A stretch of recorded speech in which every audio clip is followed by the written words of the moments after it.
to, and I have. He sent me Kool-Aid. So the Dark Order, I got this today. In a guy drove up in a black. It looked like the A-Team van. He drove up and he said, here, and he hands me this drink. He says, refrigerate this until 9 o'clock. So I do. Um, and then get it out for the show. So I have this glass of, I guess it's Kool-Aid, and at 9:30, John Silver from the Dark Order, we'll talk to him for a little bit. They're in a fatal four-way for number one contendership for the AEW Tag Team Champions. But we're gonna find out if I should actually drink this tonight. By the end of the night, should I drink the Dark Order Kool-Aid? Vanessa, your thoughts on that?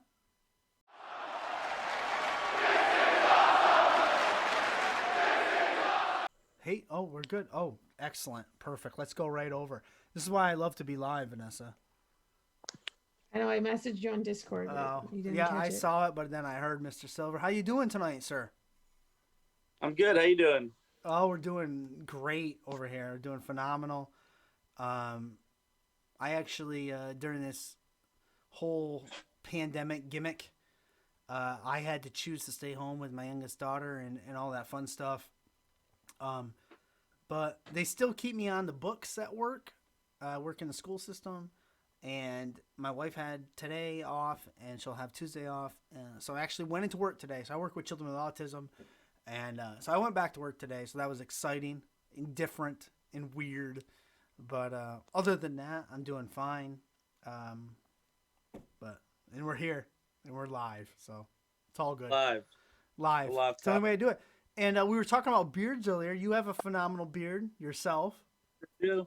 It's quite longer than mine. Yeah, a little bit. Yeah. I sadly shaved mine at least once when this whole pandemic started. Then I stopped. I almost shaved it this morning because I was going into work, and some of the kids that I have to work with are aggressive, and I was afraid that they may. I wasn't afraid because it doesn't hurt if you grab you probably know if you grab the beard and yank on it, it doesn't Uh-huh. really hurt so much. But sometimes they grab up here and pull, and that hurts. Yeah. And I almost That. shaved it, but I didn't. So, but anyways, feel you. what's that? I feel you. Yeah. So we're excited to have you on, and we'll get to the dark what you're doing now with the Dark Order stuff and what happened last night. So I was really excited to see what happened last night. We'll definitely get to that. But my first question is, you started quote unquote training, getting into this wrestling thing at the age of 14. Did you have those arms at the age of 14? Because they're extremely muscular, as Joe Rogan would say. No. I mean, I definitely have gained some weight, gained some size. Arms have always been like my thing that have grown the best. My arms have so even like as a 14-year-old, I had strong or I had big arms for a 14-year-old, but they definitely weren't even as close to what they are now. Yeah. Were you athletic in high school? Yeah, so I played soccer and I wrestled in high school, and I was really good at wrestling in high school. And plus, so my high school wrestling team was at the time, I don't know how they are now, but we were 6-time county champions. I was a freshman and I wasn't on varsity because we had two people that were seniors that were like county champions. Yeah. So it was like, you're not gonna at my weight class. So you're not gonna outdo them. We're not, unless I was like a freaking complete prodigy and destroyed them. Uh, so they wanted me to go up to varsity, but they wanted me to drop some weight, and I was just not into that. So, but I was good I was a good wrestler. I was pretty decent. I was decent at soccer, and then actually when I started training for wrestling, then I kind of quit everything else. Yeah. Um, Soccer intrigues me because your kicks are extremely vicious. So running, a lot Yeah. of stamina. Uh, in soccer. That makes sense. That makes sense to me. So I went past the question. Something I always ask. First wrestling memory. Not like an aha moment, because not everyone has an aha moment. Like, oh, I wanna go wrestle. But what's your first wrestling memory? Was wrestling on in your house as a kid? Yeah, yeah. So wrestling was always on. I'm trying to think like first memory. I mean, I'm 29 years old, so Attitude Era was like me as a kid. Right. So I think like the first real memories are more so of like the team like USA versus Canada with the Hart Foundation, Yeah. So like I remember that early. I remember Stone Cold, and the first real like big thing for me was like the WrestleMania was at 14 with in Boston. with was that in Boston? Yeah. is Shawn Michaels. Yeah. That With and Mike it was like Tyson. that was like the peak of my childhood of like wrestling watching. Yeah, that was I believe that was WrestleMania 14. I believe it was in Boston. I'm a little older than you, but I do recall that for sure. But you did get started like quote unquote training for wrestling at the age of 14, correct? Yeah. Yeah, nice. Yeah. And how does that even come about? Like I mean at 14 I was hell, I don't even know what I was doing at 14, but it wasn't training. It wasn't wrestling, I guess.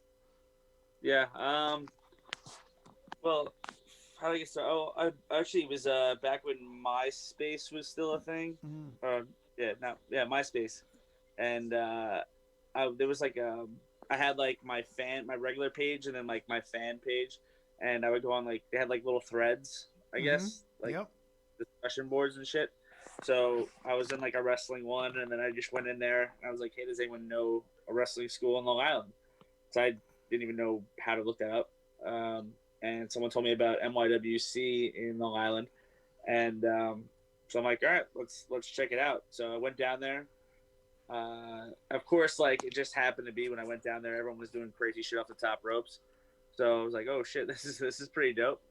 And they said, "Yeah, you're young, but you're athletic, and if your mom is cool with it and will sign off on it, then you can start training." So, yeah, boom, did it. So the NYWC New York Wrestling Connection. Yep. So that's probably what 14, 29, 2007 ish or so.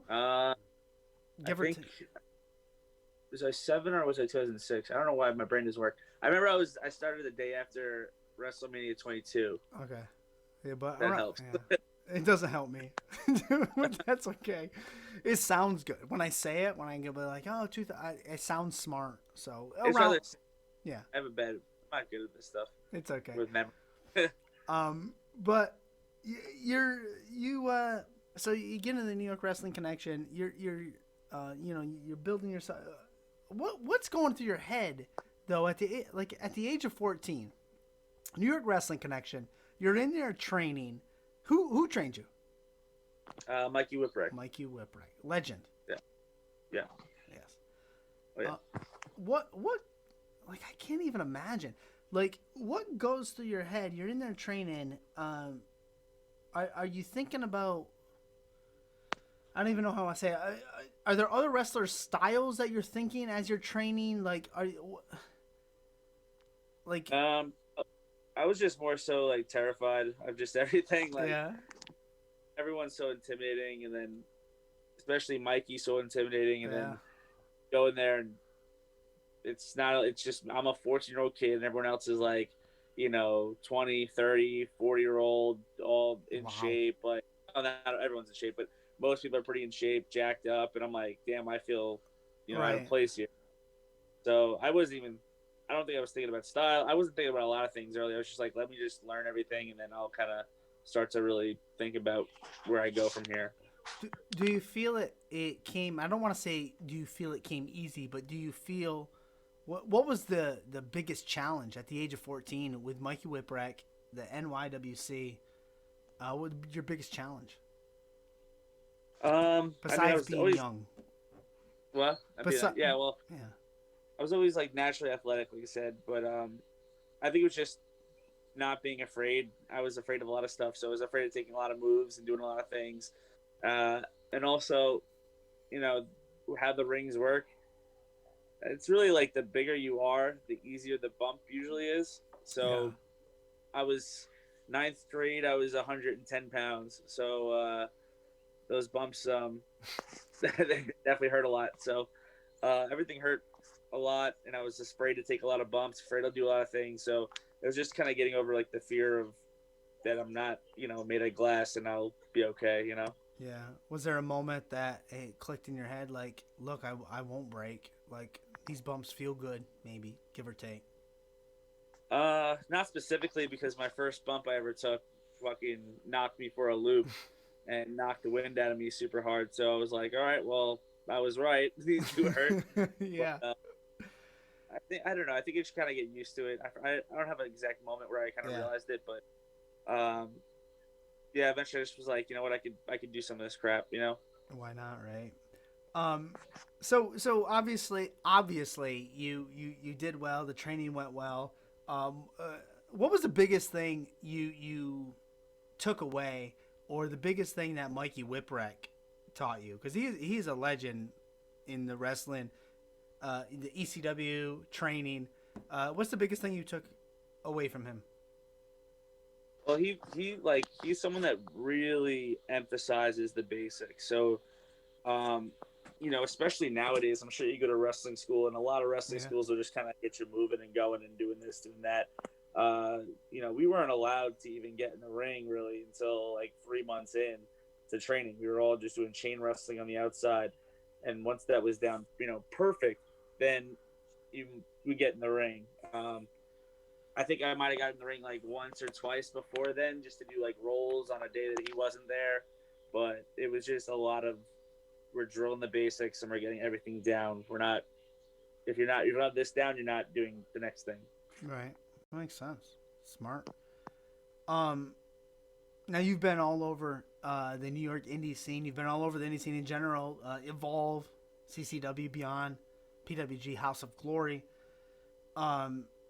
I believe I didn't hear of you or run into you.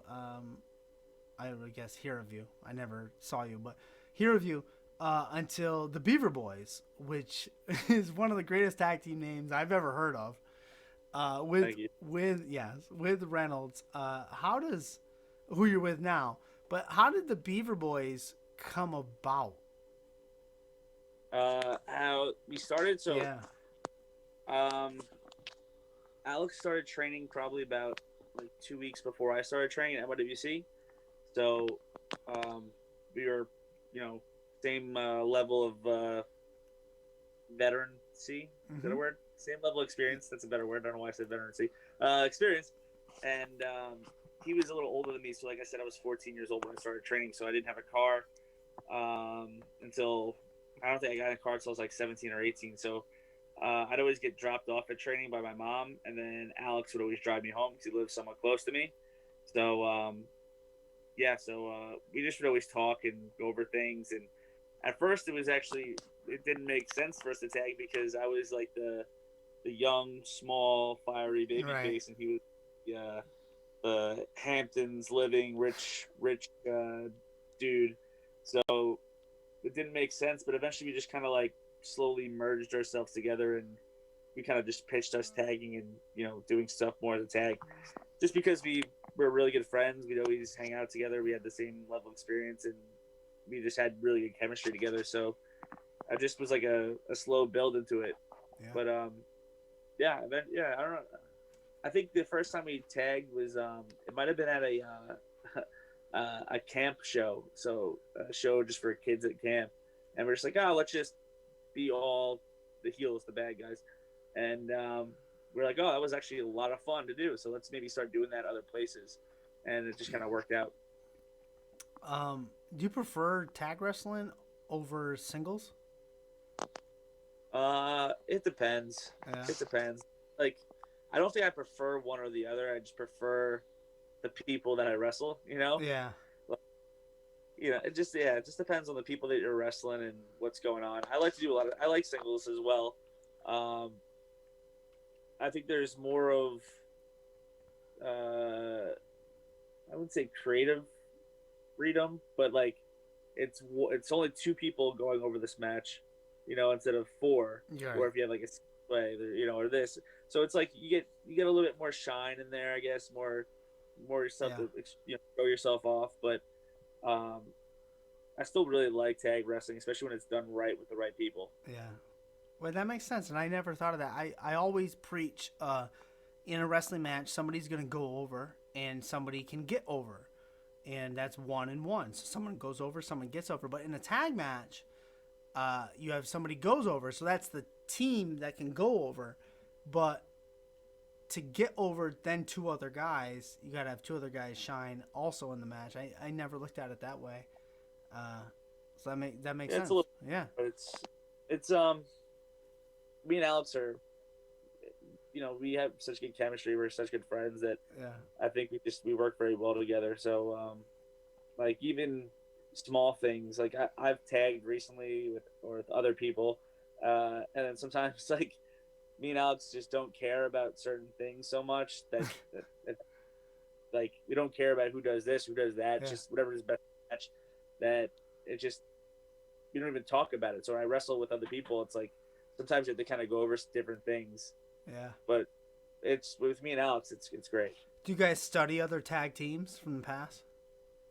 Oh yeah, of course. I mean, it's not like we don't really get together and be like, hey, let's go watch this together. But he'll hit me up. He's like, hey, I was watching a lot of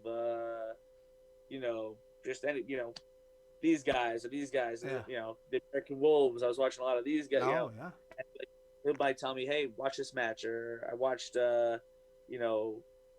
Benoit and Eddie when they tagged here. Watch that match, and we'll just kind of go over certain things. Yeah, you got a lot of Benoit in you in the way you strike, the way you attack. Benoit, a lot of angle in you. Eddie, I mean, I guess that's the stiff, strong, quick attacks and the size. But that's what I take away. So that makes sense to me. And we'll get back to the Beaver Boys because I found something extremely interesting on them. But you were in you mentioned TNA earlier, Impact Wrestling TNA at the time, and you had a tryout, a gut check, I guess it was called. It was TNA Gut Check. To you, was it? What'd you take away from that? Was it worth it? Would you do it again? No. No. I love the honesty. No. I mean, and it was then it was I did that when I was like, go ahead. Different. I mean, obviously right now with AEW, so I would much rather be in AEW right TNA regardless. But yes, I don't know. It was a good experience, but I didn't think they were really trying to find talent. Yeah. I just different ownership though, different like, direction, right? I believe, time wise, yeah. But I did that when I was like 20 years old, or maybe even 19. I was pretty young, but it just didn't feel like they were really searching, like they were really out there to find someone. I think it was just more of a money grab, to be honest. Yeah. Well, it happens. You live and you learn, and regret nothing, or something like that, from Empire Records movie. Anyways, I wanted to go back to the Beaver Boys, because as I was doing my research, it never even occurred to me, and I guess this probably happens a lot, especially with all sorts of indie talent. Happens a lot, but you and Reynolds were both on WWE programming. You guys were on SmackDown, I believe. And I think you guys wrestled at Madison Square Garden, which is huge because you guys are from the New York scene. So what was that experience like? That was really cool. I mean, it was good. I mean, just have a match at Madison Square Garden is just like that. That's what it's one of everyone's goal. Like everyone has that goal to wrestle there, So it's definitely a pretty cool experience. Backstage was good that day. I mean, everything went really well. So I was just happy. It was just like a kind of a check mark, and it was funny because, at the time that we did that, obviously we weren't with AEW and we weren't in any contract. Right. And we're buddies with Tony Nese, and Okay. he's like, "Damn, I've been signed with WWE, and I've never wrestled at Madison Square Garden yet, and you guys just had a match at Madison Square Garden." So I thought that was funny, but it was just cool. It was just like I can mark that off the check, check that off, check off the list. But eventually I'd like to do that and have like a legit awesome match with AEW. At Madison Square, that'd be amazing. And the precedent's been set because you had Ring of Honor and New Japan do what they did at Madison Square Garden. So the precedent has been set for other promotions to go in there and sell out and put on a amazing show. I mean, we're talking about different times now, but I could definitely see AEW being there and doing that for sure. But the biggest thing I took away was the Beaver Boys. Now, is this true? Because this is what I have written down. The Beaver Boys on Twitter were trending in the United States that night. Oh, I don't know. I didn't really look. Oh, that's what I got that written down. It says Beaver Boys trending in the United States because of their match in Madison Square Garden. That's pretty impressive to me. Yeah, I hope so. Yeah. Right. But speaking of the New York indie scene, which you were a huge part of, and now you're in AEW, there is a big New York indie vibe in AEW right now with a lot of the talent that's there. What was that feeling like when you first stepped in to AEW and seeing all the people that you knew, all the people that have been around the New York scene? Oh, it's just great to see like, your friends and people that you've wrestled with and done stuff, traveled with, and, just in the same company as you. So when we started, we were technically, which I didn't know going into it, but we were technically just extras our first day. And, but it's cool when, they're just like, no, you're in our locker room. You're chilling with us. Like you're like everyone I knew, I pretty much knew almost everyone there. Like there are very few people I didn't know that I haven't met there. So it was almost like when you do like an extra work for WWE, you don't know anyone. Right. You're nervous as hell. You're kind of like, just feel like you're walking on thin ice. But here was like a whole different vibe. Like everyone was super nice. I knew most people. Like it's just a different vibe. It was a lot nicer, Yeah. And I mean, it wasn't too long. You guys were there. You did some matches early on in front of crowds, but I mean, it's not like I don't know how I want to say this in the right way. COVID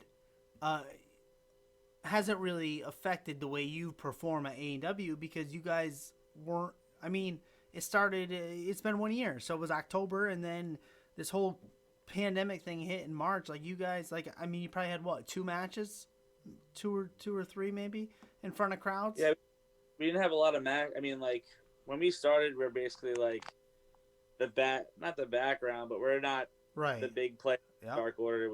It was Stu and Uno. Actually, at first it was just us 4. So if there was a tag match, it would be them. Obviously, they would do most of the stuff. We were just kind of there. I think we had like a very few matches there. But it was, I mean, we were in front of a lot of crowds during certain things, but I mean, being in front of the crowds, especially AEW, their crowds are insane. Like, it didn't matter where we were, every crowd was freaking awesome. Yeah. So going in front of even if I'm just being out there and doing,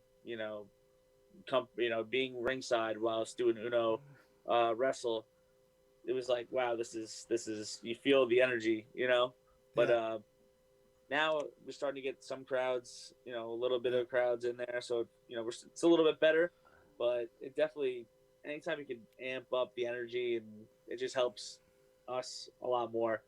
But, it wasn't like we were we were wrestling every single week on TV, and then all of a sudden, no fans. We were kind of, had, like you said, probably like 2 matches on TV before that. Yeah. Let's get to the Dark Order.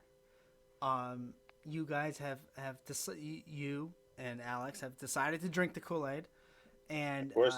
yeah, right, exactly. And you're in the Dark Order, and things are happening. Last night on AEW, for example, your guy's name was drawn. You're going to be in that Fatal 4-Way for the #1 contendership. That's big. That's big because I know the Dark Order would like to get some more gold in their order, in their faction, I guess. Yeah. When my question for you, and I guess Reynolds, who's not here, but you can speak on his behalf. When you guys win these tag titles, will you be giving them to Uno and Grayson on behalf of the Dark Order? No, screw them. The only person I would give it to, but he won't ask for it, is Mr. Brodie. So, if we win these, well, we deserve to win them, and we're going to hold them. So, yes. And if they want to have a shot at them, they can have a shot at them, but they got to beat us for it. So, I'm looking forward to it. Next week will be very interesting. A lot of different styles in that match. Yes, there is. People I've wrestled all of them. So people I'm familiar with. So it'll be fun. I'm excited for it. I was extremely excited. I was watching last night, and I see your name get drawn. You were extremely excited. Of course. Yeah, you should be. I would have been too. It was great. I was very pumped for you guys. I'm excited for the match. And I have my Kool-Aid here. So go. I'm trying to decide if I should be drinking it by the end of the night. And what's that? Should be chugging that thing. I'm thinking about it. I'll decide when the night's over here. But speaking of drinking the Kool-Aid, you and Reynolds are the main recruiters for the Dark Order. If nobody watches Being the Elite BTE, on YouTube, you guys are the prime recruiters. First of all, what goes in? What do you look for when you're recruiting? And has anybody drank the Kool-Aid yet? Yeah. Well, first thing we look for, obviously, you got to be handsome. You got to be a hunk. Top 2 right there. You got to be beneficial to the Dark Order. You got to have some kind of qualities that will benefit the group. And has anyone drank the Kool-Aid? Have you seen our biggest recruit ever, Sinbad, in the Dark Order? No, I apologize. I don't watch the I almost said the BETV. I don't watch BTE. You guys got Sinbad to drink your Kool-Aid? A member of the Dark Order. Oh my God. How did I miss that? How did nobody tell me that? I've talked to 3 people that said they watch BTE. I said, what do I need to know? Nobody fucking told me Sinbad drank the Kool-Aid. I mean, that is prime information on an interview. I blame you, Kai Tai. I blame you, Vanessa. We got Sinbad. Got Trent's mom. Trent's mom drank the Kool-Aid. Yeah, she's in. The same one, the same one that Trent's mom that she beat you, right? Beat me? She. I don't think she wrestled before. That's true. It's true. But she drank the Kool-Aid. She drank the Kool-Aid. She's in. She's in. What does Trent think of that? He's not happy about it, but you know what?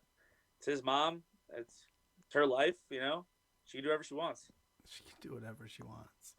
He laid down. I'm being told in the chat that you laid down for her. Well, she hit me with papers.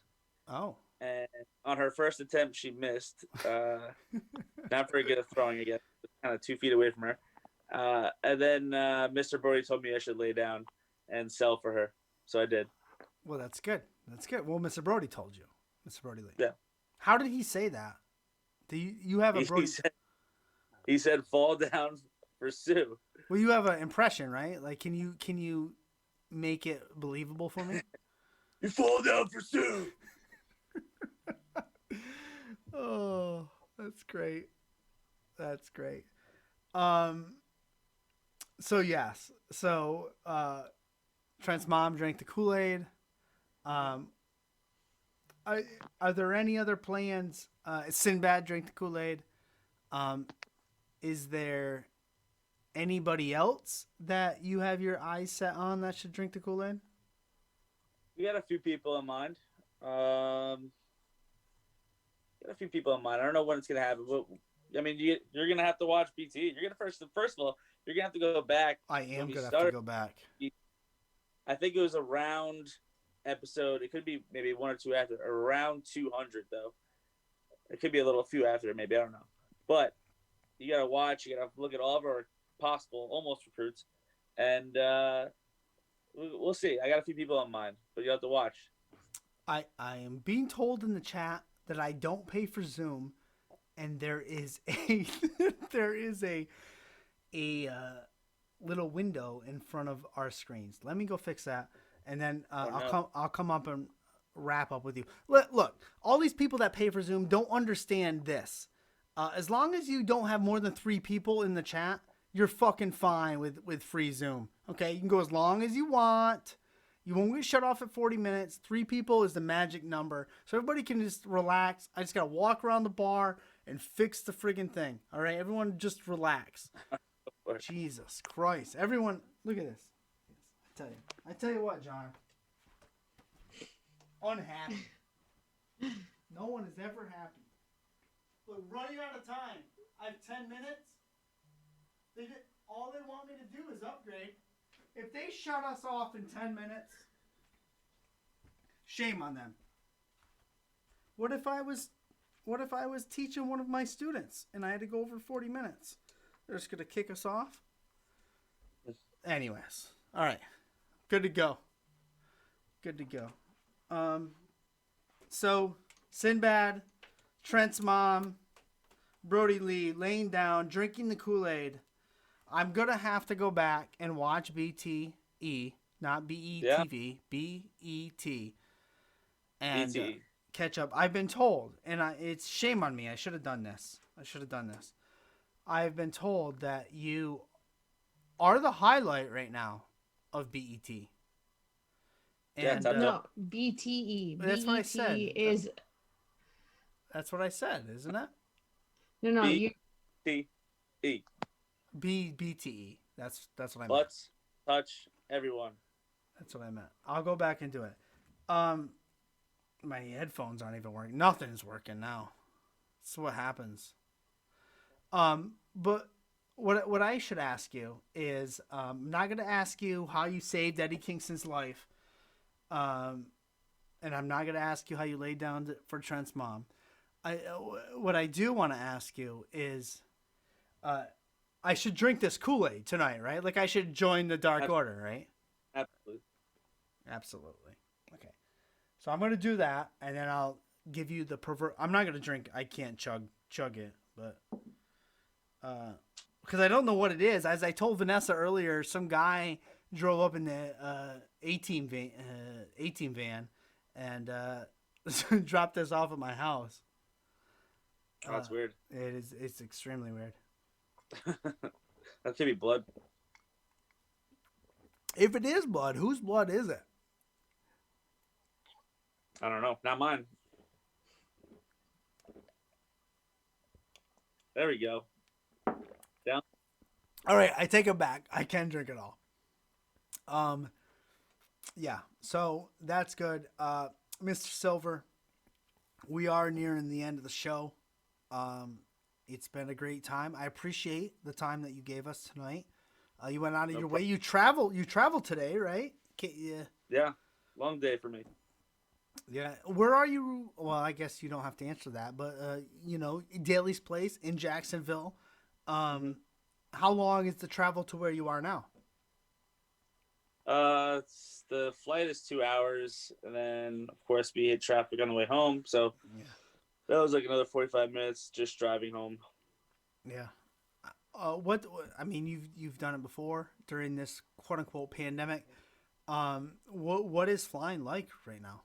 Because I did it right before everything got shut down and haven't done it since. So, is it? It's not bad. It's I mean, I don't know why this flight wasn't like it today, but usually they'll leave a seat in between people, so that's actually like very nice Yeah. because I hate being next to someone. But Me today too. I was annoyed, and of course usually we have TVs, and I was looking forward to watching something, but there was no TVs on this flight, so I just fell asleep. Well, that's good. That's how I hate flying, so that's how I would get through it. You know what? I didn't ask that. So, there was a time when everybody was shut down. Is there anything you would suggest that people watch? Netflix, Amazon Prime, anything? Give me something to binge watch. I mean, the stuff I started watching recently is stuff that most people have probably seen. Uh, I just finished. Well, I didn't actually. I got a few more episodes of it, but I am almost done with Breaking Bad. Okay, good. And It's a good one. Recently, What was the second one? Dexter. Oh, you know what? Dexter's coming back too. Did you finish I just it? saw that. Yeah. No, we're not even. I just started. Oh, it's coming back too for the a final like limited run series. Very interesting. Yeah. I won't spoil it. What happened? Don't do that. But yeah, it's gonna be great. Some other stuff. Anyways, enough of that. Mr. Silver, I look forward to the Fatal 4-Way with the Dark Order. I've drank the Kool-Aid. I am now in the Dark Order myself. We have done it. Is there anything? I'm going to give you the mic. You can put over anything you want. You can bury anything you want. Literally, John, right now, you can say anything you want, and I will not interrupt. The floor is yours. Whoa. Anything, huh? Anything. No, okay. I swear to God, you can say anything. Everyone should just go buy my shirts right now.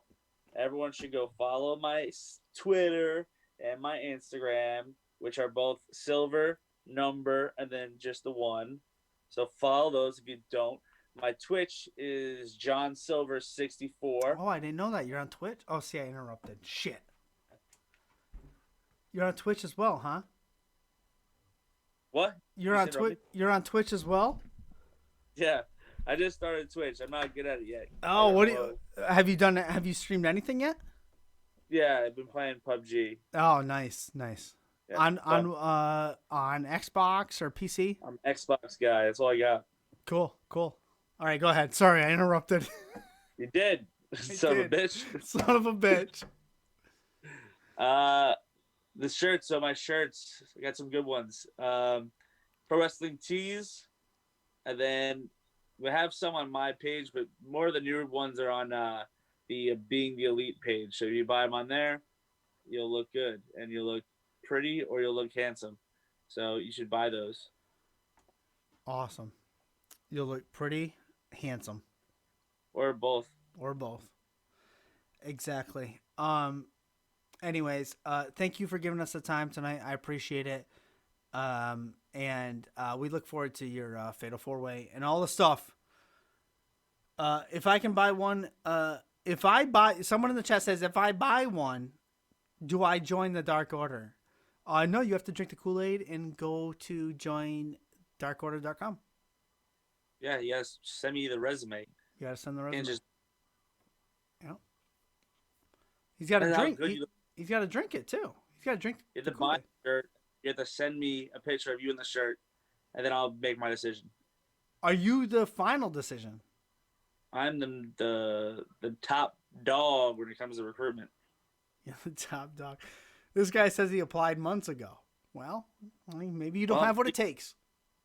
I don't think I got his memo. Yeah, he didn't get his memo. Tell him by. Oh, Mike. man. One All cameo right. also. Cameo as well. How does it feel to be the best part of BTE? I mean, why do you guys throw questions in now? You could have thrown them in the entire interview. I would have crowbarred them in. How does it feel to be the best part of BTE? I'll answer it for him. Feels awesome. Go ahead, John. Your turn. I'm funny. I'm a good guy. You are a good guy. I'm a silly boy, you know? Silly guy. And with a phenomenal beard. Hell yeah. Hell yeah. All right, I'm going to let you go. I'm going to let you get out of here. You've had a long flight, a long drive. Look at that. He's gone. Look. Look. That's how bad we did of an interview. I said I'm going to let you go, and he's gone. This guy's called the Standing Streamer.